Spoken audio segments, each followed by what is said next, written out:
What's the matter, Kakarot?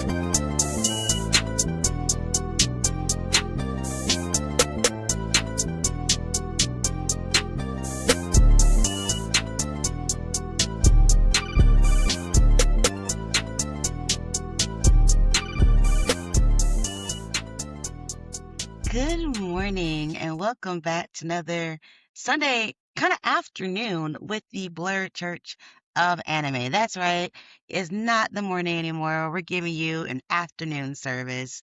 Why? Pride Month. Just got so busy in the morning. I This won't be often, y'all. You'll probably get another afternoon service next week as well. There's just so much going on. But we still want to kick you out with something fresh and new, celebrating Pride Month, where we're talking about LGBTQI plus identities and things in anime. And I just, even if it's gonna be later, you're getting an episode. Also, we're trying to do something new with the algorithm. Like we got our new website up. If you don't remember our website, it'll be here. Um, we've been kind of consistent in getting it up 10 a.m. Central Time, 11 a.m. Eastern Time. But they were like, okay, let's see if, the, the algorithm will run a little bit different. I'm not going through all the stuff, but yeah, we're almost at a whole year, a whole season in, and we're going to play with some things just to see what happens. But thank you all who have been listening, who have been jumping on, who have been subscribing. See you on Spotify, see you on YouTube. Thanks a ton. And we're glad to start to be building this community because we're still building, you know? Um, will say I had a insanely busy week, like last week. I already said it was going to be insanely busy. Uh, Tons of after work projects. I was not as productive at work as I wanted to be because I had so many other things happening. Had a fantastic show last night. That was Pride themes. That just a lot of things happening. This week should be a little bit more chill. Juneteenth's coming up, so that's gonna be awesome. I don't work on Juneteenth because it's Juneteenth. Also, I got some concert stuff to go to, like a lot of fun things happening, and I might have some downtime by the end of this month. So, yes to all of that. I hope you had a fantastic week. I hope you are not too busy to think, too busy to breathe, too busy to eat. I hope you are being able to do the things you need to do to recharge, be if that's with family or friends or sleeping. I legit was able to sleep for 12 hours yesterday, and it's been a minute since I've had that chance. So I feel the summer is coming up where I'm starting to get a little bit more rest time in there, and it's feeling amazing. It's feeling amazing. As you already know, and I've already said this, it's Pride Month. It's June. Yay. This is a community that we're here for all our LGBTQIA plus members and such. If you're not down with that, this might be the wrong community for you. I hate to say it. Want you to grow a little bit more. And if, maybe listening to some of these sermons, some of this inspirational messages might help. Um, then maybe stick around, but just so you know, we don't do any of that homophobe stuff here. We're not transphobic, we're none of that stuff. We play by the what's the name of the Afropunk. We play by Afropunk rules. No racism, no homophobia, no fatphobia, no transphobia, none of that. We don't do no misogyny, none of that. We don't play that here. This is bottom rules, right? Oh, I forgot to mention, who am I? Hi, I'm your teacher, your cult leader, whatever you want to call me. I am a messenger for the day. I am Blast Star, here to kick you with you with another hopefully inspiring message to get you through your week.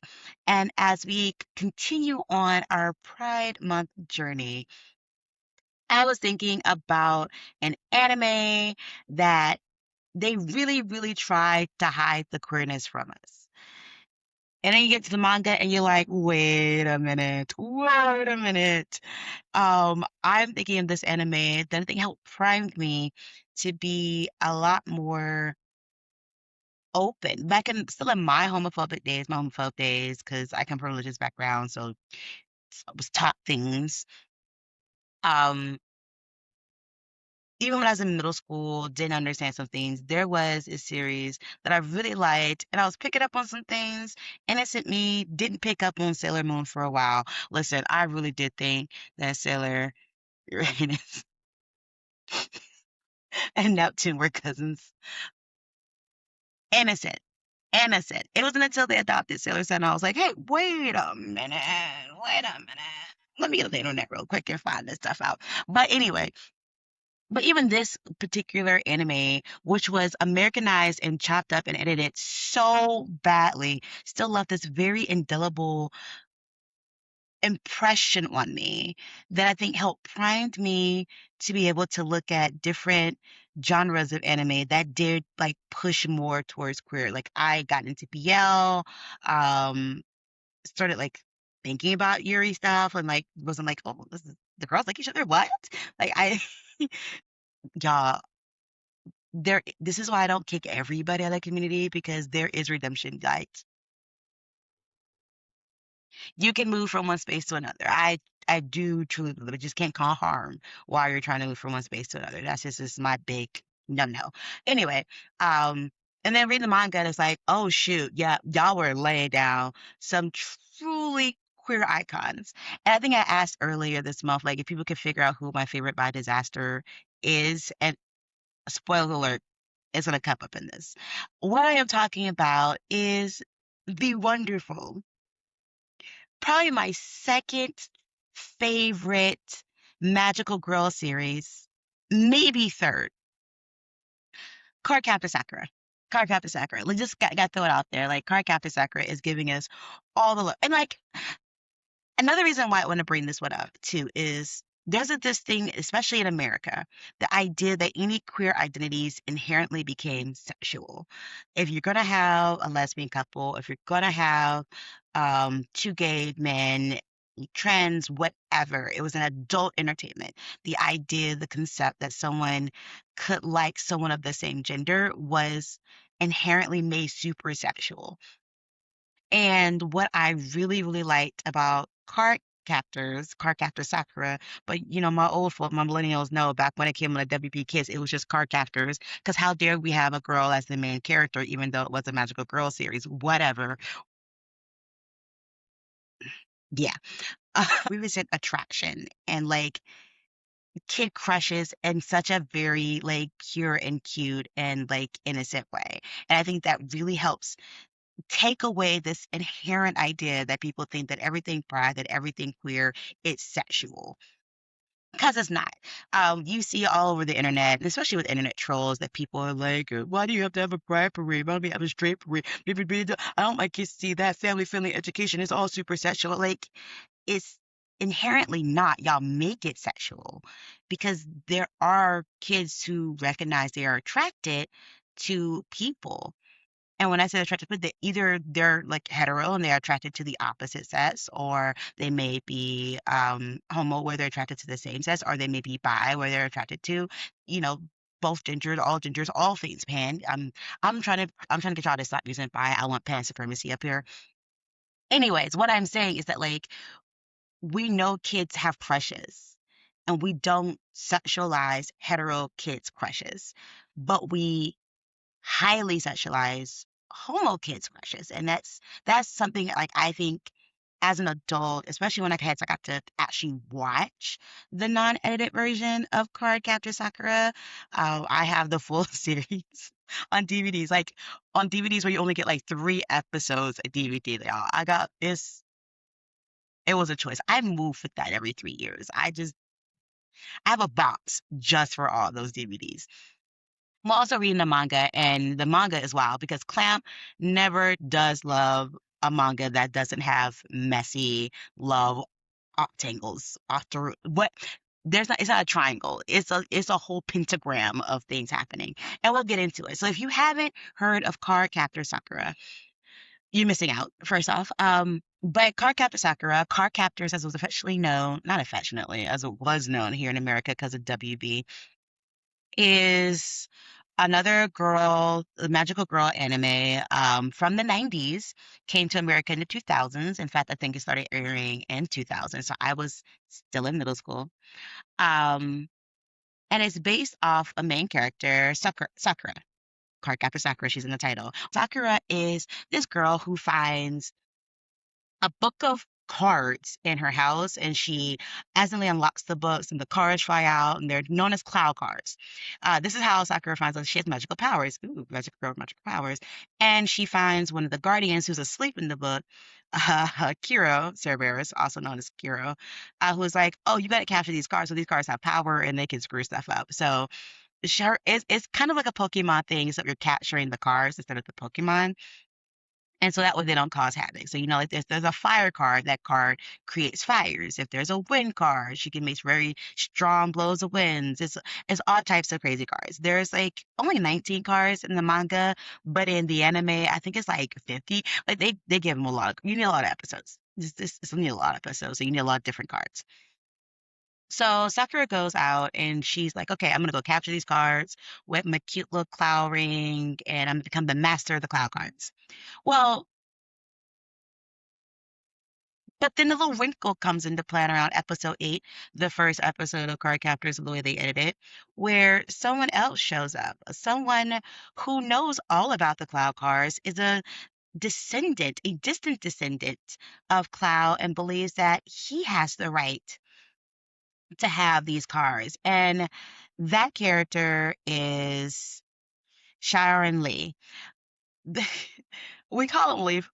They got the Chinese name all messed up. Like Lee is like the family name, but us Americanized people who watch the Americanized version, we call him Lee Shaoran. It was uh, the early 2000s of anime, which is wild, y'all. Y'all do not understand how good y'all have it with like these translations. Anyway, Shaoran, he's from Hong Kong. He comes in, part of the Weekland. He's like, nah, these Kyle cars are mine. And he's instantly a rival. So he's an antagonist when he meets Sakura. Sakura's like, listen, I just told I got magical powers. I need to stop these cars from doing stuff. So I'm bringing them in. And Lee's like, no, they're my cards. And then they start to, over time work together. But it's a very antagonistic relationship when we first get started. Because it's this plant, also because this is a magical girl anime, Sharon and Sakura are the final couple. I need you to understand that. I know a lot of people don't like to hear, not a lot of people. I know there's some people in the fandom don't like to hear that. They are the final couple. We know this going in, that they are going to get together, and it does eventually happen. Big spoiler at the end, okay? They are going to be the couple together. I should also mention they're both fourth graders. Should I start with that? These are fourth graders. All right. So again, I said I love a good messy clamp creation where there's a lot of different love things going on. All right. So where does the messiness come in? Okay. So you got Sharon and you got Sakura, antagonistic. They're both trying to get the cards. Lee being whatever, Sakura being her sweet self. Yeah. Sharon technically kind of has a fiance only in the anime version, not in the manga version. His cousin. Why did I not question these things when I was a child? Mei Ling. Mei Ling, she also comes from Hong Kong to help and support Sharon, and she loves him, but she declares that she's going to marry him. The family of the clans of the Clowry dynasties or whatever, are like, yeah, yeah, sure, sure, sure, whatever. But Mei Ling doesn't have the same type of powers, and she instantly sees Sakura as an obstacle, not just for getting the cloud cars, which is what Sharon is concerned about, but also she's like, mm, I don't like y'all two working together. Like she already knows. She knows she's in the series.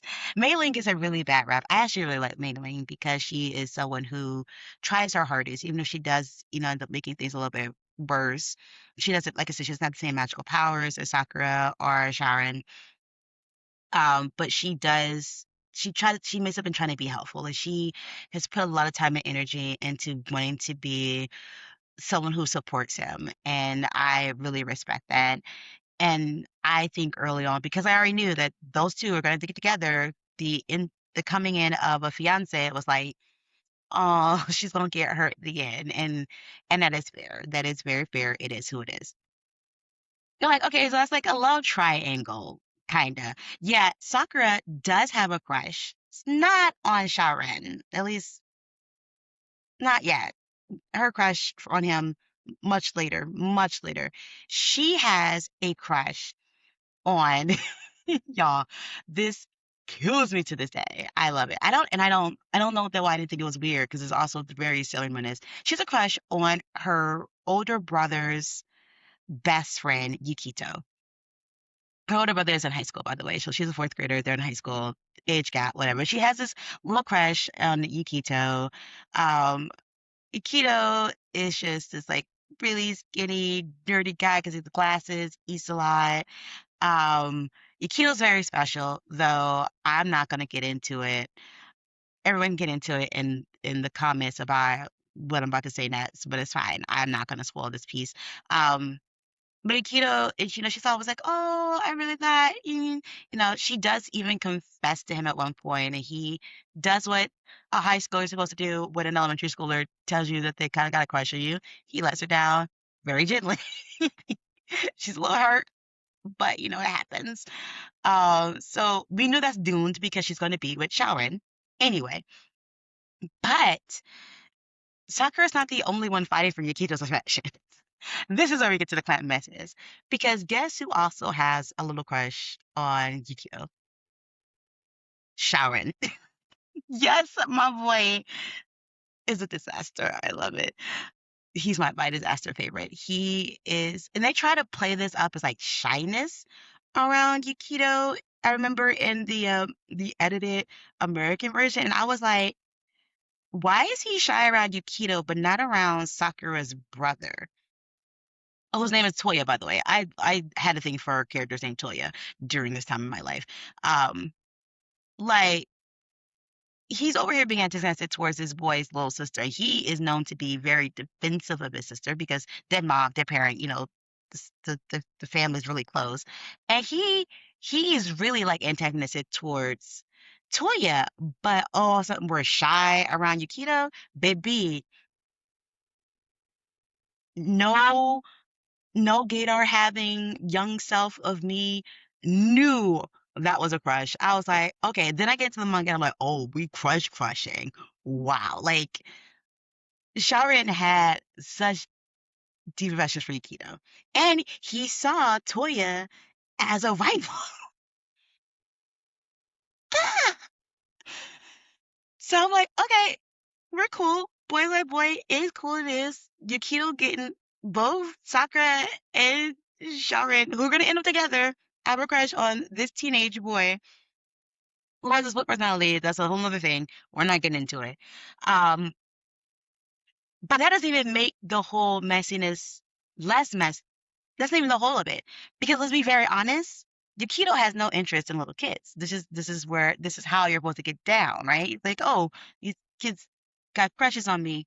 What else? Because Yukito is in love with Toya, his best friend, and it's reciprocated. And no, no, no. Anime OnlyFans, it's so freaking hinted. There, so treat the manga. They are romantically involved, okay? But again, it's not sexualized. It's just how I love you. Like you're my best. It's very, very cute. It's super, super cute. All right. So are y'all following that triangle of Yukito just pulls everybody? Technically, Toya is the chick matinee. All the girls in the school, everybody loves Toya.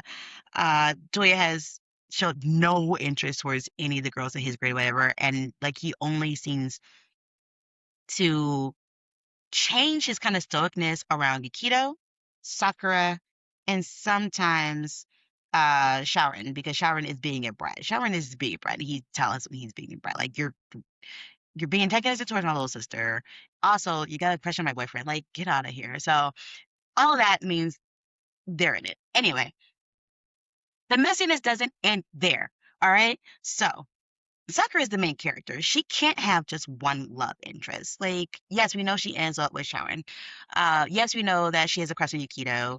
But this is where we're equal opportunity here with Cardcaptor because her second cousin and best friend, yes, second cousin, but also best friend, Tomio, loves Sakura. So when Sakura figures out that she's a magical girl, she goes and tells her bestie. Tomoyo. And Tomoyo is like, bet I can't have you out here being a magical girl and these outfits. No, you need a whole new vibe change. Like, Sakura doesn't get the Sailor Moon magical girl transformation. No, she has costumes designed by her bestie, who has a whole closet of costumes. You do not understand. You did not watch this show. First season, Sakura was never in the same outfit whenever she was going out to get a card. Tomoyo kept her dripped. She's like, I'm not gonna be the Robin to your Batman. Maybe I'll be your Alfred, and by Alfred I mean Edna mode. You are going to go out here and look amazing. She also videotapes, radio records all of Sakura's like adventures. That is just in her own digital scrapbook, not to be shared with the world. It's just Tomoyo is like, I want to support you. I want to help you. I love you. You're my bestie. We're going to do this thing. I am definitely using all of my wealth and power to create you these amazing outfits and videotape. And I'm just going to rewatch those videotapes over and over again because I love you. And in the manga, when she says, I love you, she means romantically. And Sakura like, oh my God, I love you too, bestie. But Tomura is also like probably the most emotionally mature, the one who understands emotions not just in a romantic sense, but also in the how people are struggling going through things for as of out of all these fourth graders and even some of the high schoolers. She's the most mature one out of all of them. She knows that she has like romantic feelings towards her bestie slash second cousin. I know anime's wild. Welcome to anime. But she never puts that on. The she never makes that Sakura's issue. She knows that she's the first one to catch when Sakura has crushes, so she already knows about Yukito. And as she starts to see Sakura coming around to Sharon, I just want to call him Lee. He feels like my middle school brains might call him Lee. Um, and she helps, like she encourages it because she does truly deeply love her bestie and she wants what's best for her, and she knows that ship ain't gonna sell. I'm sorry, y'all, that ship doesn't sell. We like building it, it doesn't sell. um so yeah, so that's another thing I'm gonna throw in there, of all the characters. So we have this whole cluster. She loves her, but she knows that she probably likes this guy. This guy likes her brother, though. They're definitely gonna be a couple, but also she's fighting with this dude who also likes that dude. But that dude um, doesn't want either one of them. Although technically, Yukito was formed to possibly be Sakura's boyfriend later. You need to watch the show. No, you need to read the manga to get all of that part and where Yukio comes in with the possibly was created to be her boyfriend. It's a whole other thing. Anyway, so I am saying all this to say card captors, fourth graders, and then eventually middle schoolers, especially in the movie where Sakura finally confessed to Shaoran that she does love him, because that was a long time coming. Um, and just really, again, as sweet as they make the hetero stuff, as sweet as they make Sakura and Sharon, and like the coming of knowing, like, oh, I might have feelings. This is definitely like an enemies to lovers trope, although not like toxic like most of those tropes are. Where it's like, okay, antagonistic, we are on separate sides, we're fighting against each other, now we're fighting together. Now I have this respect for you. Now I realize I really like you. Now I realize that I'm in love with you. As sweet, as age appropriate as it is, as like, I watch a lot of romantic anime, especially the whole boy girl, especially high school stuff. Like I love the angel, um, the angel spoils me rotten. I talked to the second prettiest girl. I love all of those shows, right? And when you see like the very pure heartedness of like the first time you're like holding each other's hands, the first time you start using each other's like actual first name, so the honorifics and the last name, like all these like major milestones that Japan is such a big deal towards like showing affection and love. We see that happen over time for both Sakura and Sharon.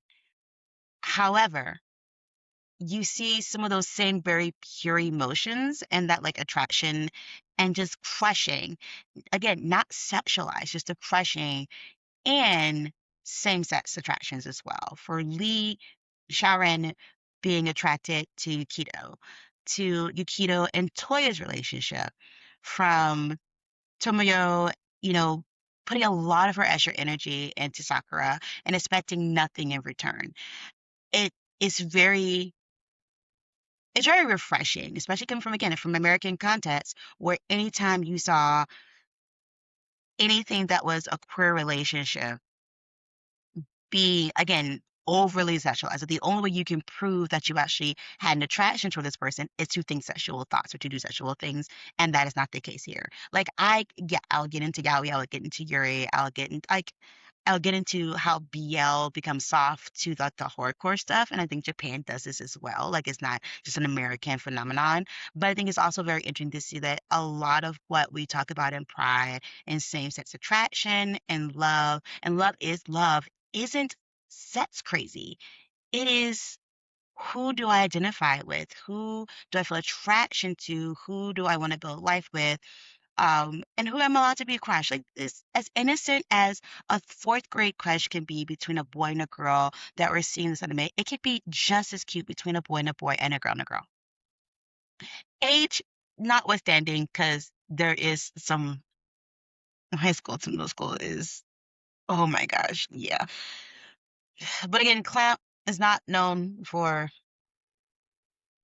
you know what, whatever, not even getting to that. But I do want to say that because I truly think being a Cardcaptor Sakura fan, I think helped prime me to be like, oh, this isn't just about the sexual nature of your attraction. It is literally just about, do I like you? I think all of us, whether you are straight, queer, pan, bi, lesbian, gay, whatever, knows that, like, hey, I've developed crushes on people, and the crushes could have been a myriad of ways on how I wanted to, like, express that. I've developed crushes where it's just like, I have a crush, I don't do nothing to you, I just think you're awesome, and I'm gonna look at you afar. Social media really helps with a lot of that type of crushing. There have been crushes where, like, I shot my shot and I got turned down, where it was never gonna be a match. There have been crushes that did work out. Like, I think that is the life of going through your adolescence and adulthood, and that, so I also think, like, having a crush is kind of really freaking pure and beautiful. And I think I want that, especially in media, more for my queer folk. Like, because a lot of times our crushes are, again, seen super sexualized versus, I just like the way you wear your lipstick. You have black fingernails and toenails, and I think that is pretty hot. I want to become friends with you, and we'll see where it goes from there. Like, it is that same pure romantic innocence for queer people as it is straight people. And I do not want that to get lost in how they try to criminalize and over sexualize our queer folk. And that's the point of this message. Um, Again, if you have never heard of Cardcaptor Sakura, I do, it's like 70 episodes. The manga's like in 12 actual, like, 12 volumes. It's a really, the read is really quick, I think, because there's less to go about. They do kind of like use a lot of the anime is trying to, like, make more episodes for more money. It is what it is. There's two movies as well. All of them, I think, are on Crunchyroll. I also then they had the new Clear Cars thing that happened as well. They do the Clear Cars arc, and he get it's very cute. It's super cute. I love them. They're adorable. Both Sakura as well as Sharon and I'm a big Tomoyo fan. Like, she was, the minute I met her, I was like, I'm rocking with this girl. I love Man Man. I feel bad that they don't get the love that they want, but I also love people who are mature enough to be like, it's my crush is my problem. You're allowed. That's also like a really, really good lesson to have in anime.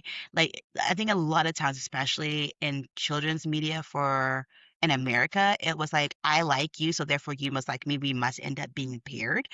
Like, the amount of people who are like, Helga and Arnold have to get together because Helga is obsessed with him, versus Arnold is a whole human being. He's again, fourth graders. So my comparisons, he's allowed to like Light, he's allowed to like Ruth, he's allowed to not.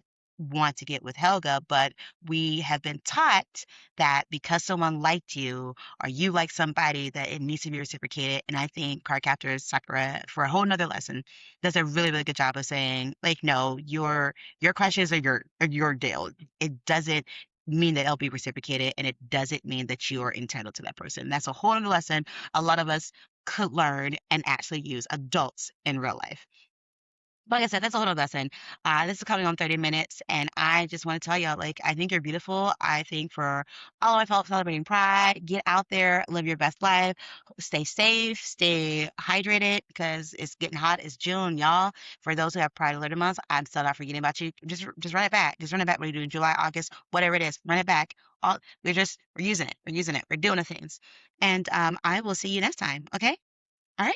Have a great rest of your day. I know it's the afternoon, but bye. No, seriously, bye. The Blurred Church of Anime podcast is produced by Black Star, aka Lauren Tillman, written by Lauren Tillman, and hosted by Lauren Tillman. Music created by EL47.